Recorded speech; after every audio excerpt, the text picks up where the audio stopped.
Hello everyone, I am Yogita Jadhav from Frameworks Animation and Visual Effects, and today I am going to show you how to use transition in CSS3. Before coding, I will explain transition properties. What is transitions? Transition is a movement, change from one position to another position. CSS transitions allow you to change property values smoothly over a given duration. It provide a way to control animation speed when changing CSS properties. So there are 5 properties. The first one is transition. Setting the transition properties into a single property. Transition delay for the transition effects, that is in seconds. Transition durations, how many seconds or milliseconds transition effects takes to complete. Transition property, the name of the CSS property, the transition effects, and the transition timing function, the speed curve of the transition effect. Again, the speed curve for transition, that is ease, slow start, then fast, then end slowly. Linear, same speed from the start to end. Ease in, slow start, ease out, slow end. Ease in out, slow start and end. And the last one is cubic Bezier. Define your own values in a numeric format, that is 0 to 1. Now we'll move on to our code part. So here one is my HTML file and one browser window. Okay, so here I define in index file one div is there, and inside that my 4 buttons are there. Each button name is btn1, btn2, btn3 and btn4, and my main class is the btn. Here I define my CSS file, and I define a body and box CSS. Now I'm just starting my coding. So btn, this is our main class. So position, relative, display, block. Color, I just wanted to provide a white for the text.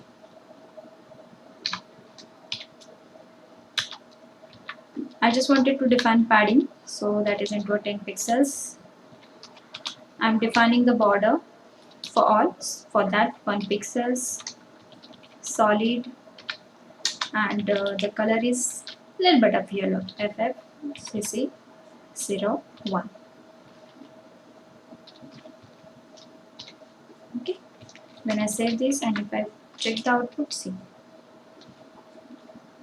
So again in the code, HTML code, margin top, here I'm just using margin top as a 20 pixels. I just want to remove that underline, so I'm just using the text dash decoration, none. I'm just defining the width, 120 pixels. Okay, text align, center, font family,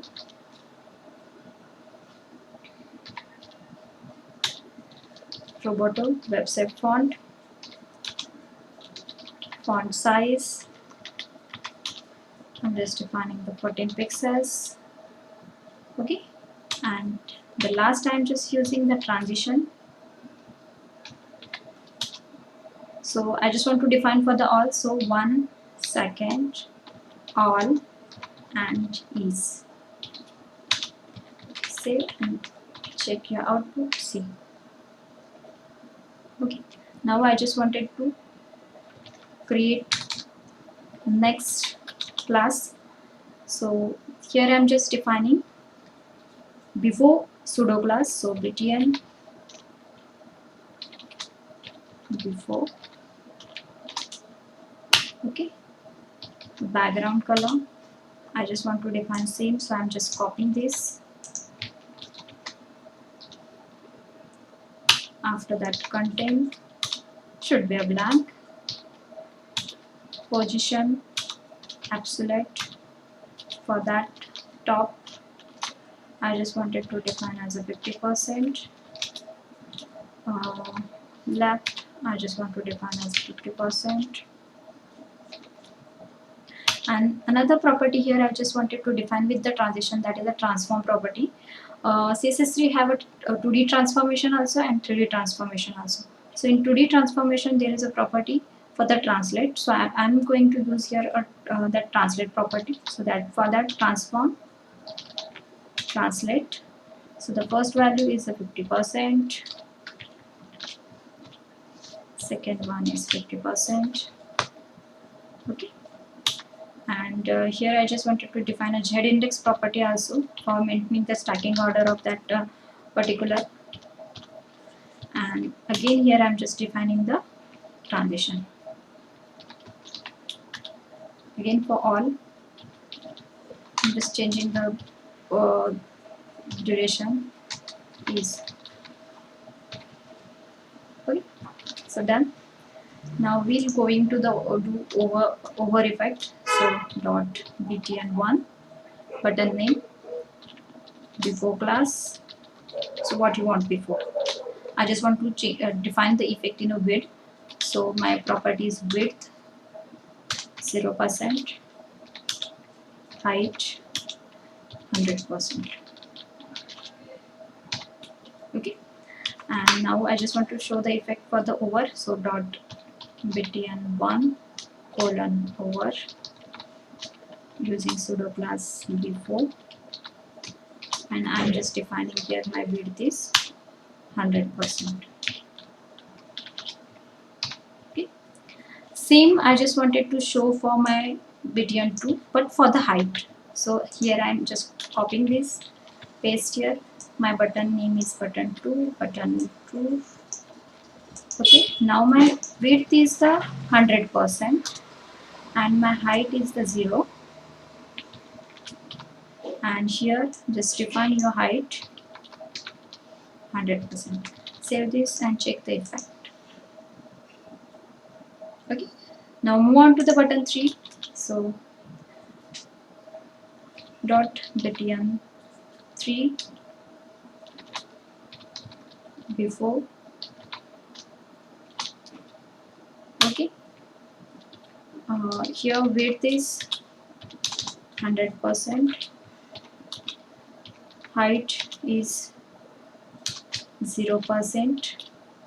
Again I'm just using the transform property and same translate minus 50%, minus 50%, and little bit I'm just defining rotate. So rotate is the again 2D transformation property.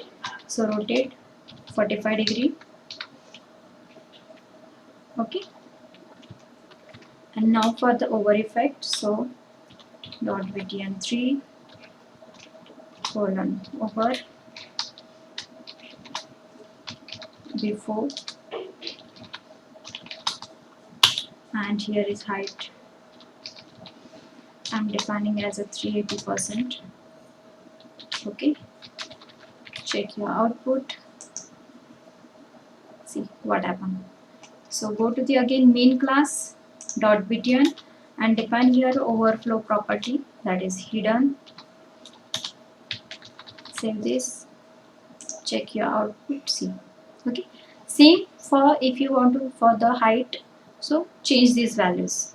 Now I just wanted to define a outline effect, so I'm just defining btn4 colon or.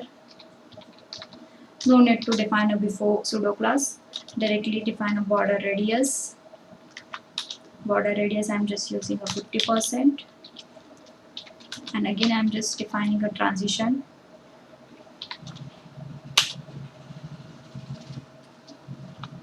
One second, please. Let's check out our output. See, for me, btn1, btn2, btn3, and btn4. Hope you like this tutorial. Thank you.